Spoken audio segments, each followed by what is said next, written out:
Business Club de France des entrepreneurs avec Michel Picot.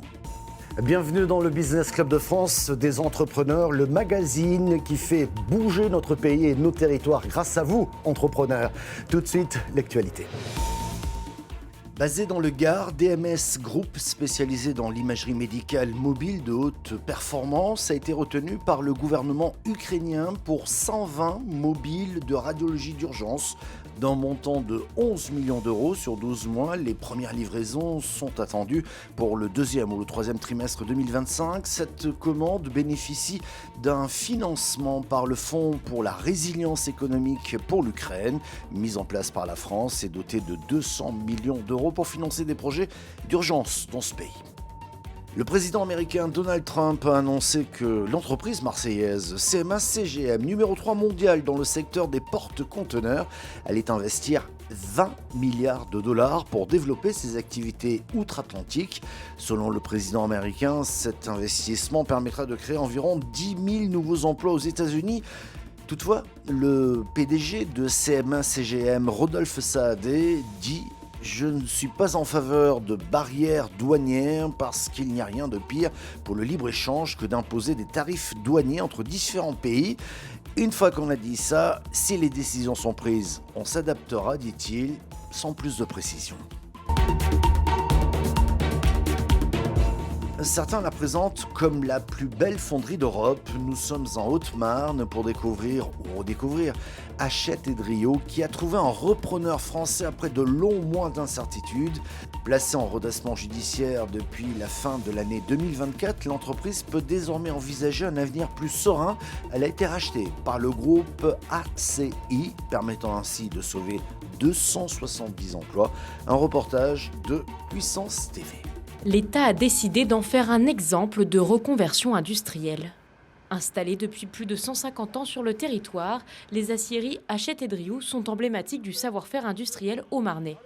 Aujourd'hui, leur nom change un peu, elles deviennent les fonderies Hachette et Drio et appartiennent au groupe ACI qui vient de racheter l'entreprise. Un soulagement pour la direction et les salariés qui sortent d'une période de redressement judiciaire lancée le 3 décembre 2024. C'est une vraie fierté de retrouver un actionnaire industriel français qui va nous permettre de nous redynamiser, d'avoir accès à des marchés sur lesquels on veut se développer. Ça va être les domaines du ferroviaire, les domaines du nucléaire, les domaines de la défense, pétrochimie et éolien flottant.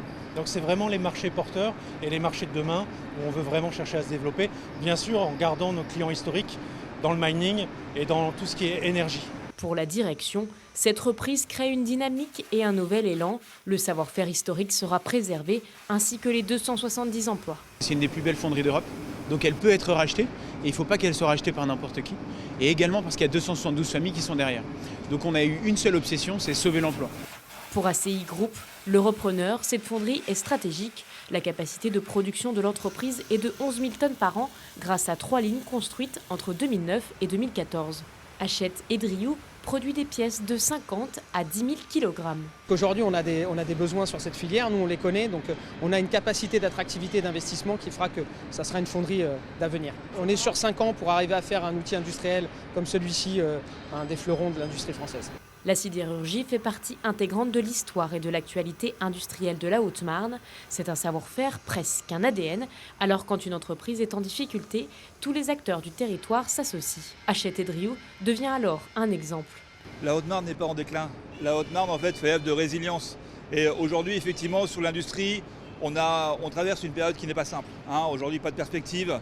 On voit bien que le marché est en train de bouger, on voit le secteur automobile où le tout électrique fait qu'aujourd'hui, nécessité pour les industriels de devoir se reconvertir, il y a un enjeu.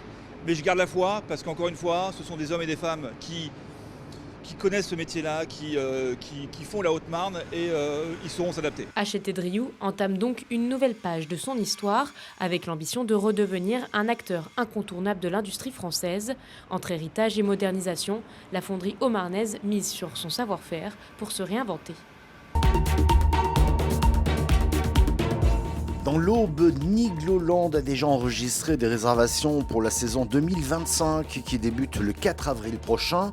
Le parc d'attractions s'est agrandi avec un nouvel espace hôtelier doublé ainsi qu'un espace de restauration rénové avec une capacité d'accueil augmentée de 60%.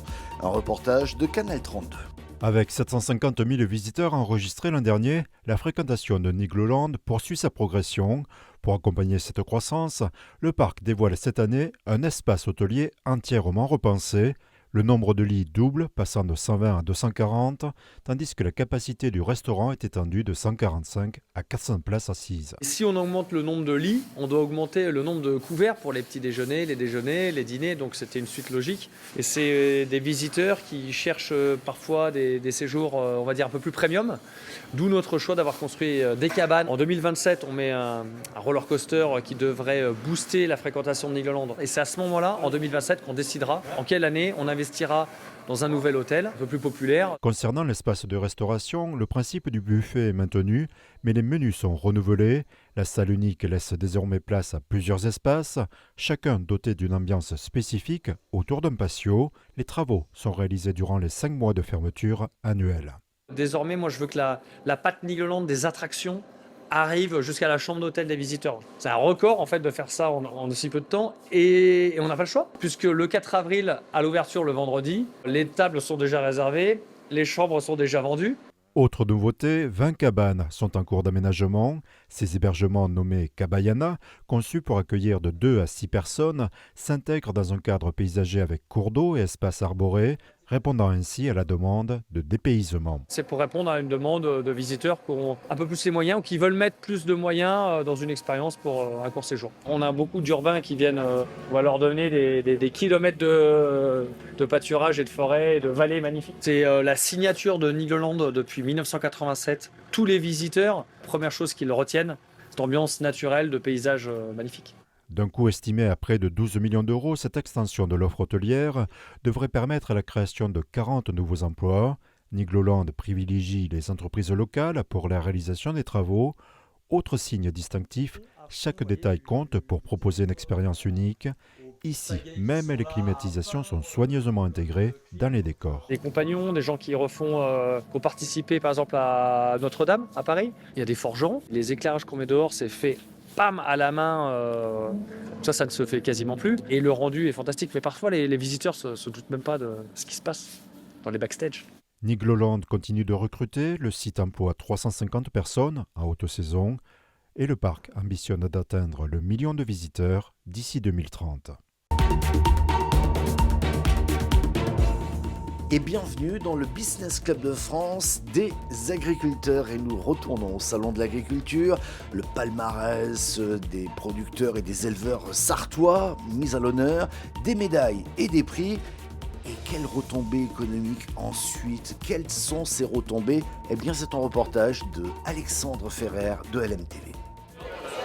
Les rillettes sartoises continuent de produire leur effet au Salon de l'Agriculture, surtout lorsqu'un prix les met en valeur. Les rillettes de Sarthe, les vrais, médaillés de bronze dimanche. Et les porcs médaillés d'or. Au top, léger, puis un goût qu'on ne trouve pas ailleurs, quoi. Des visiteurs des 4 coins de la France et du monde, certains viennent même de la Sarthe pour les déguster. On connaît bien la boucherie Cerveau, c'est une très bonne charcuterie. Boucherie, charcuterie, ça fait les deux. Un succès qui profite à la charcuterie Cerveau, médaillée de bronze dans la catégorie rillettes de porc fermière supérieure. 500 pots d'une valeur de 4,50 € l'unité sont partis en quelques heures. Une réputation qui se gagne pour ses producteurs, mais aussi pour les éleveurs. Romain Dutertre, éleveur bovin, décroche la médaille d'argent au concours race blonde d'Aquitaine, prix remporté avec Odélie pour la 2e fois. En 2024, c'était l'or qui était obtenu. De quoi attirer l'intérêt. Demain, pour vendre, ça aide. Beaucoup. Parce qu'on travaille aussi, on fait de la génétique, on fait des bonnes bêtes, mais une fois qu'on est connu, c'est beaucoup plus facile pour les vendre.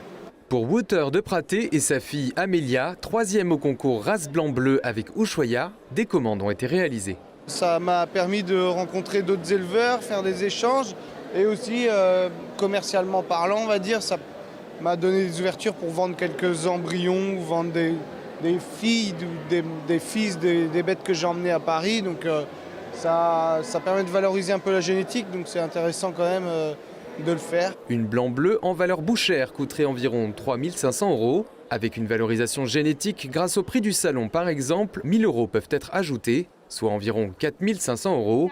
Les frais de déplacement et d'hébergement sont à la charge de chaque éleveur en venant porte de Versailles.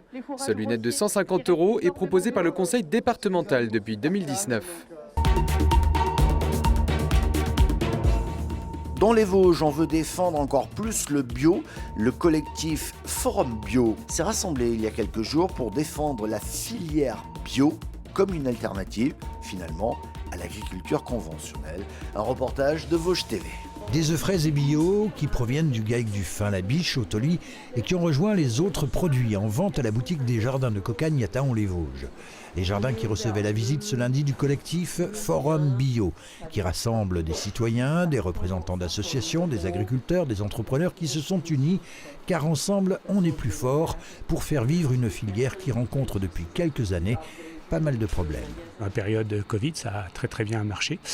Là, on s'aperçoit que toute la loi d'orientation agricole, etc., on a l'impression que le bio n'existe plus. Donc là, on est à la fois le GAB, le mouvement des producteurs bio des Vosges, le Terre de Liens, le mouvement des AMAF, plusieurs associations qui militent pour la bio. Terre de Liens est une association qui rayonne sur tout le territoire. Elle a fêté ses 25 ans l'an dernier. Elle achète du foncier pour aider les producteurs à s'installer et développer ainsi les produits bio. Mais sont-ils plus chers ?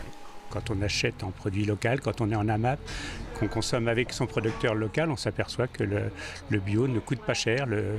Là, ici, on est au Jardin de Cocagne, on s'aperçoit que le panier, toutes les semaines, je crois que c'est à 13,50 €.